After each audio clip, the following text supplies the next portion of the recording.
In the days and weeks before Shanann Watts was strangled to death by husband Chris Watts, the 34-year-old pregnant mother of two gave him books on self-help and relationship counseling in hopes of saving their crumbling relationship.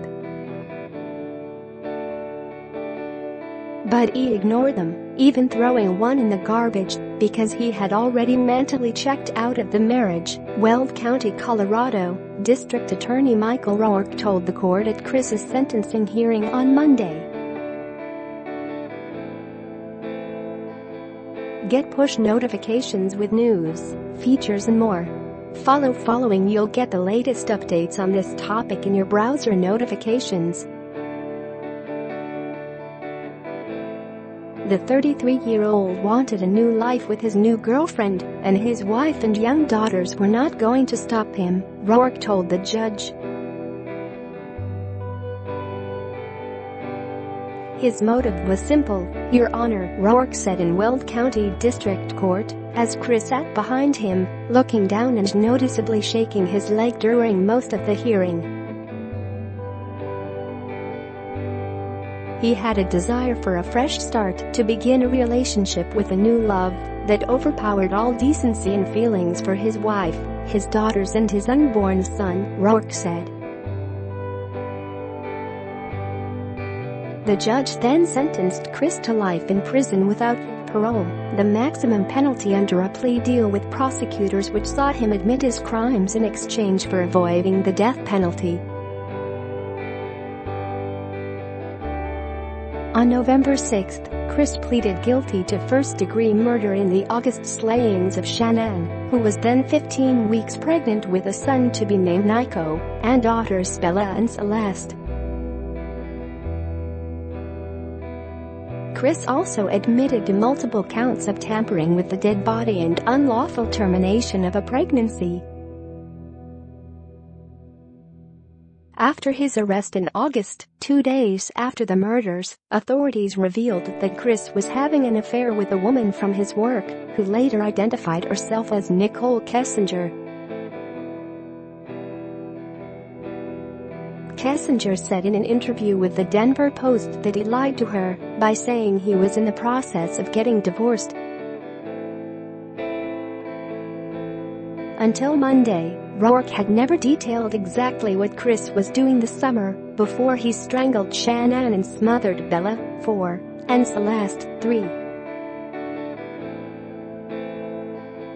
While Rourke stressed that no one will ever fully know why Chris annihilated his entire family, the prosecutor brought the court through a partial timeline of events leading up to the slayings. Over the summer, Shanann took her daughters to North Carolina to spend time with her parents and brother for about 6 weeks. She returned home briefly in early August before traveling to Arizona for a work trip that ended early on August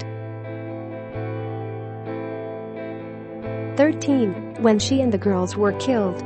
During this period, Shanann was working to salvage her relationship with Chris, whom she had first connected with during a dark period after being diagnosed with lupus.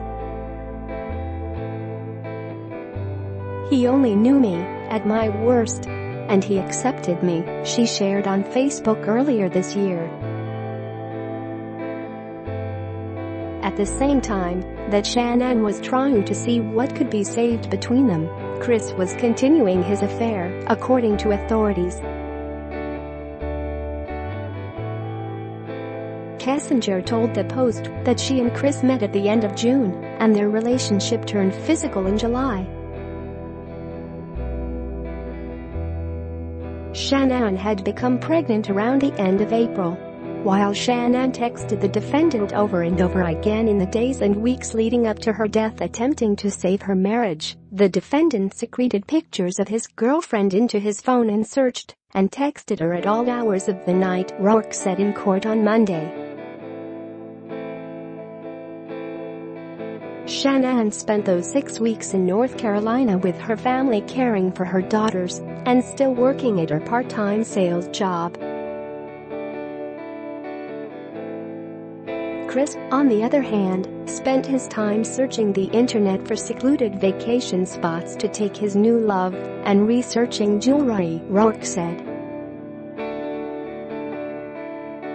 Not only that, he told the court, Chris went to car museums in the sand dunes with his new girlfriend while his wife and daughters were away.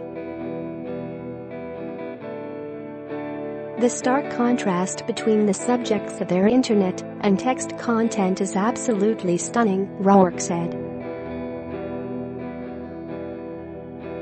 So were the meticulous steps Chris took to cover his tracks after the murders, Rourke told the court.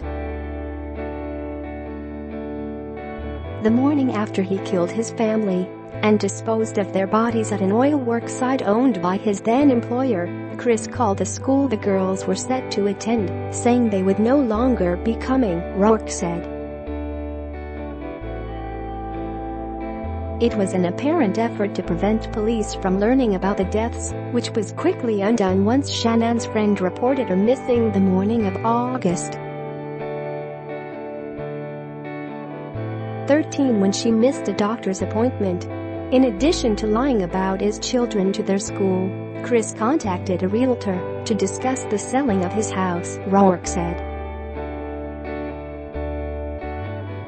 He texted with his girlfriend about their future.